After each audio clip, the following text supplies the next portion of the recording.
First line நேயர்களுக்கு வணக்கம். நம்ம இப்போ என்ன பார்க்க போகிறோம் அப்படின்னா, லண்டனில் போய் கலவரம் பண்ணி போலீஸில் சிக்கி முழித்து கொண்டிருக்கும் சீமான் தம்பிகளை பற்றி தான் நம்ம பார்க்க போகிறோம். அது வந்து என்னென்னா, ஒரு 2-3 நாளைக்கு முன்னாடி லண்டனில் ஈஸ்ட் ஹாம் பகுதியில் ஒரு ஆஃபீஸ் இருக்குது. அந்த ஆஃபீஸ் என்னென்னா, பெரியார் படிப்பகம் அப்படின்ற மாதிரியாக ஒருத்தர் நடத்தி கொண்டிருக்கிறார். அவர் இந்தியாவை சேர்ந்து அங்கே போய் செட்டில் ஆனவர்.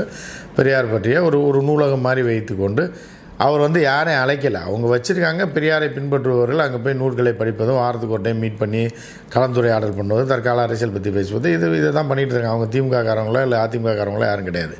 அவர்கள் பெரியாரை பின்பற்றக்கூடியவர்கள் வைத்திருக்கிறாங்க. சரியா? ஸோ இப்போ திருப்பி நீங்கள் ஒரு விஷயம் கேட்கலாம், என்ன சீமானை நீங்கள் இது மாதிரியே பேசிகிட்டு இருக்கீங்க, சீமானை பெரியார் என்ன கூடாத ஒரு ஆளா, பெரியார்னா அவ்வளோ பெரிய அப்பாட்டக்கரா, பெரியார் சொன்னால் எல்லாம் வேத வாக்கா, பெரியார்னா கடவுளா அப்படின்லாம் நிறையா பேர் பல இடங்களில் போய் நம்ம இதில் கேட்கல, பல இதில் கேட்டுட்ருக்காங்க.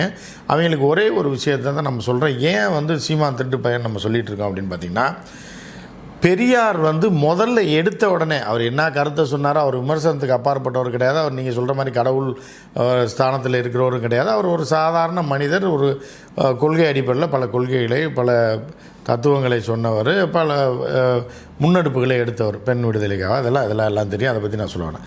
ஆனால் பெரியார் முதல் லைனே உங்கள்கிட்ட சொல்கிறாரடா, டே உன் அறிவு கேட்டிய பரி நீ நான் சொல்கிறேன், யார் சொன்னாலும் சரி, யார் சொன்னாலும் சரி, நீ ஏற்றுக்கிறாத கேளு, உன் அறிவு கேட்டிய வரை அதை ஆழமாக சிந்திச்சு நீ தான் முடிவு எடுக்கணும்னு சொல்லி முதல்ல ஒரு மனுஷன் சொல்கிறான். அதோடு நீ விட்டுட்டு போயிட வேண்டியதானே? உங்களுக்கு கொஞ்சம் கூட அறிவு இருக்கா இல்லையாடா? அவர் சொல்கிறார், நீ ஏன் அதை போய் ஃபாலோ பண்ணுற? பெரியார் கெட்டவரியா, கேடு கெட்டவர்னு கூட வச்சுக்க, எப்படி வேணால் வச்சுக்க. அவர் சொன்னது அதை ஒதுக்கி வச்சுட்டு போ. நீ திமுக எதிர்த்து அரசியல் பண்ணா திமுக எதிர்த்து பண்ணு, அதிமுக எதிர்த்து பண்ண அதிமுக எதிர்த்து பண்ணு. எதுக்கு அவன்கிட்ட காசை வாங்கிட்டு ஒரு கைக்கூலியாக ஒரு அரசியல் அடியாலாம் நீ வேலை பார்க்குற அப்படின்றது தான் கேள்வி.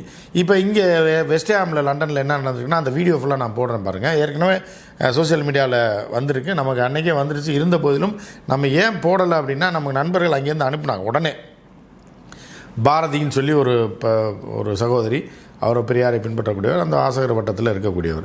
ஸோ அவர்கள் அந்த கூட்டத்திலேருந்து அவர் எடுத்த வீடியோ நமக்கு வந்தது. இருந்த போதிலும் என்னென்னா, ஒரு 4 பேர் சேர்ந்து ஒரு 4-5 பேர் வராங்க. கனகராஜான்னு ஒரு தம்பி, அவர் இலங்கையை சேர்ந்த தம்பி போல. அவனுக்கு பெரியாரை பற்றி தெரியுமா, எளவு தெரியுமா, எட்டு தெரியுமான்னு தெரில. அவன் ஒரு 4-5 பேரை கூப்பிட்டு போய் இந்த ஈஸ்ட் ஹாமில் உள்ள அந்த பெரியார் படிப்பகம் மாதிரி வச்சுருக்காங்க. ஒரு 10க்கு 10 ரூம் தான், அதில் பல புத்தகங்கள் அடிக்க வச்சு தோழர்கள் இது பண்ணிட்டு இருக்காங்க. அங்கே போய் தகராறு இழுத்துருக்காங்க.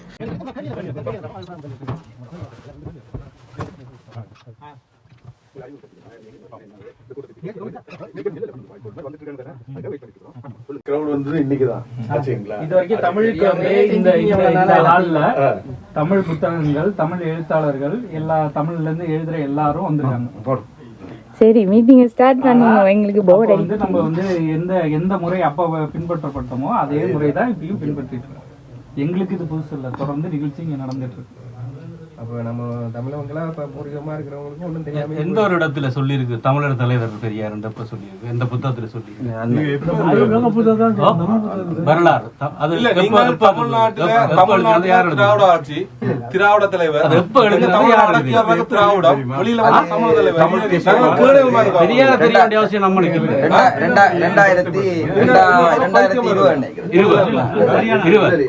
2020 என்ன சொல்றாங்க?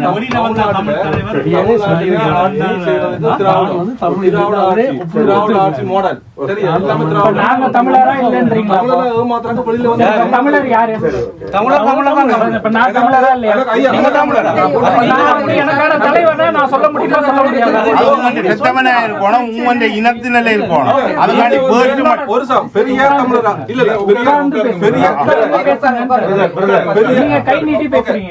கையனிட்டும் காங்கட்டும், எந்த பிரச்சனை?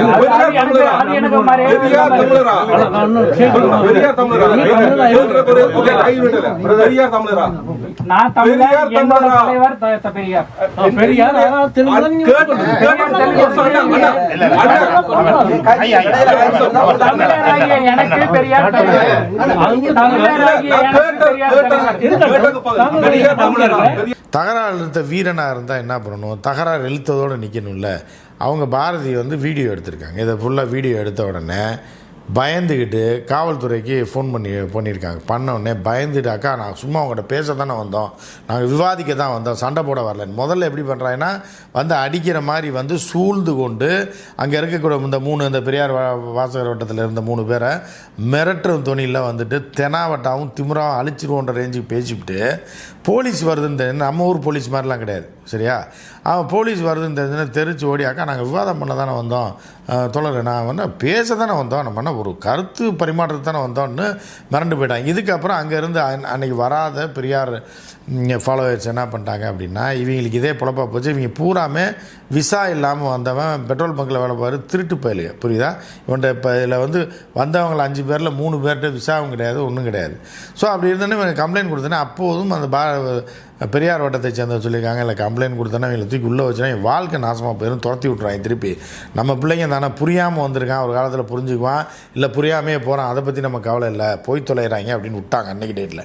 அதற்கப்புறம் சிலர் முன்னெடுப்பு எடுத்து என்ன பண்ணியிருக்காங்க அப்படின்னா, அங்கே உள்ள சட்டப்படி வந்து இவங்க மேலே புகார் தெரிவிச்சிருக்காங்க போலீஸில். இந்த மாதிரி மிரட்டல் துணியில் வந்து வந்திருக்காங்க அப்படின்னு சொல்லிட்டு அங்கே உள்ள சட்டத்தை வந்து எடுத்து கூறி அதன் அடிப்படையில் அப்புறம் வயலன்ஸ் அகெயின்ஸ்டு விமன் அப்படின்ற மாதிரியான ஒரு ரிப்போர்ட்டை தயார் செஞ்சு போலீஸில் கொடுத்துருந்தாங்கன்னா அன்றைக்கி இவங்க பூராத்தையும் தூக்கி உள்ளே வச்சு நொக்க எடுத்துருப்பாங்க. அதெல்லாம் இங்கிலாந்து பக்கமே போயிருக்க மாட்டாது, கிரிமினல் அஃபென்ஸ் ஆகிருக்கும்.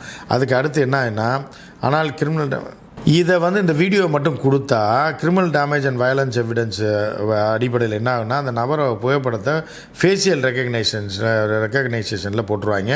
சோசியல் மீடியா சர்க்குலேஷன் மூலமாக அவர் யாருன்னு தெரிஞ்சிருச்சு அப்படின்னா கட்டாயம் போலீஸ் அவரை அழைத்து விசாரித்தே ஆக வேண்டும். அதே மாதிரி ஏர்போர்ட்டில் வந்து ஒரு கேமரா இருக்கும், அது வந்து ஃபேஸ் ரெக்கக்னைசேஷன் பண்ணிடுச்சு அப்படின்னா அதுக்கப்புறம் அந்த நாட்டுக்குள்ளே நுழைய முடியாது அப்படின்ற மாதிரியான ஒரு சூழல் இருக்குது.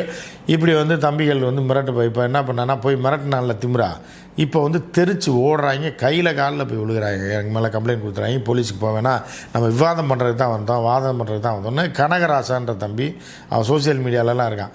அவன் கூட தான் இந்த 4-5 பேர் போயிருக்காங்க. ஏன் எப்படி போயிருக்காங்க அப்படின்னா, இன்றைக்கி இந்த சனிக்கிழமை கூட்டம் நடக்குது, அதில் ஒரு 5 பேர் 7 பேர் 10 பேர் தான் கலந்துக்குவாங்க போல். அதுக்கு அவர்கள் ஃபேஸ்புக்கில் போட்டிருக்காங்க. அதன் அடிப்படையில் இங்கே நடக்க போகுதுன்னு சொல்லி வந்து இந்த தகராறு எடுத்துருக்காங்க. இப்படி சீமானால் வந்து பல ஊர்களில் நம்ம திருப்பி சொல்கிறோம், பெரியார் விமர்சிக்க முடியாத, விமர்சிக்கக்கூடாத ஒரு தலைவர் கிடையாது. ஏன்னா அவர் இப்போ எல்லா மனிதர்களும் எல்லா தலைவர்களும் எந்த காலகட்டத்தில் சொன்னாங்கன்ற பழைய விஷயத்தை எடுத்துகிட்டு வந்து காசை வாங்கிட்டு இவன் வந்து என்ன பண்ணுறான்னா, இந்த டுபாகூர் கும்பல் இருக்குல்ல, இந்த கும்பல் கூட பெரியாரை உடைத்து விட்டால், ஏன்னா பெரியாரை டேமேஜ் பண்ணி காலி பண்ணி விட்டு இப்போ பிரபாகரன் அவர்களையும் டேமேஜ் பண்ணிட்டோம்னா ஒரே கல்லில் 2 மாங்காய் வச்சு டபுள் ஏஜெண்ட்டாக செயல்பட்டு பணம் வாங்குவதற்காக தான், பணம் வாங்கிட்டு தான் இவன் இந்த வேலையை செய்கிறான்றதை நம்ம திரும்பி சொல்லிகிட்டு இருக்கோம். இதை முட்டாள் இப்போ ஃபாலோவர்ஸ் இருக்கான்ல, இவன் சீமானோட ஃபாலோவர்ஸ் தம்பிகள் வந்து என்ன பண்ணான்னா அங்கெல்லாம் போய் தகராறு எடுத்து தர்மடி வாங்கி காலியாக போகிறாங்க. தமிழ்நாடு மாதிரி கிடையாது, நீ போய் தகராறு இருக்கலாம், ஆனால் அடுத்து வாழ்க்கை என்ன ஆக போகுதுன்னு அடுத்தடுத்த நாட்களில் நீங்கள் பார்க்க போகிறீங்க.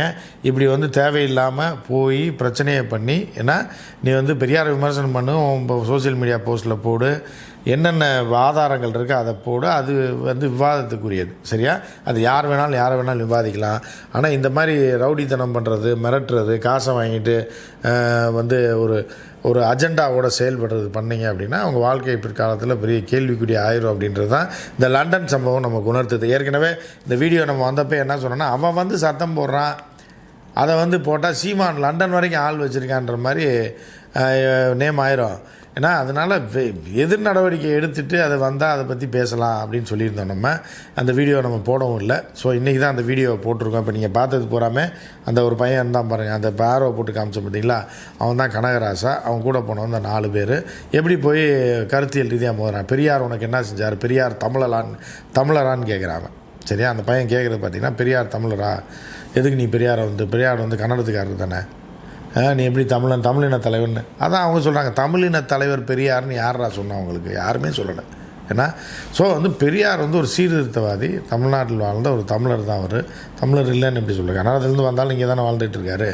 அப்போ வந்து யார் அப்படி பார்த்தா சீமானே அடித்து துரத்தி விடணும், சீமான் ஒய்ஃபை துரத்தி விடணும், மாமியாரை துரத்தி விடணும், எல்லாத்தையும் தான் ஊரை விட்டு துரத்தி விடணும். அதுக்கு என்ன பண்ணுறது? அப்போ நீ கல்யாணம் பண்ணும்போது மட்டும் தெலுங்காரியை கல்யாணம் பண்ணுவேன், மித்தவெல்லாம் பார்த்தா அவன் கன்னடா அவன் தெலுங்குன்வியா அப்படின்ற மாதிரி இவங்க தேவையில்லாத இந்த வேலையை செய்து கொண்டிருக்கிறார்கள். இதோட பின்விளைவுகள் பெருசாக இருக்கும். அது உடனேலாம் அவங்களுக்கு தெரியாது.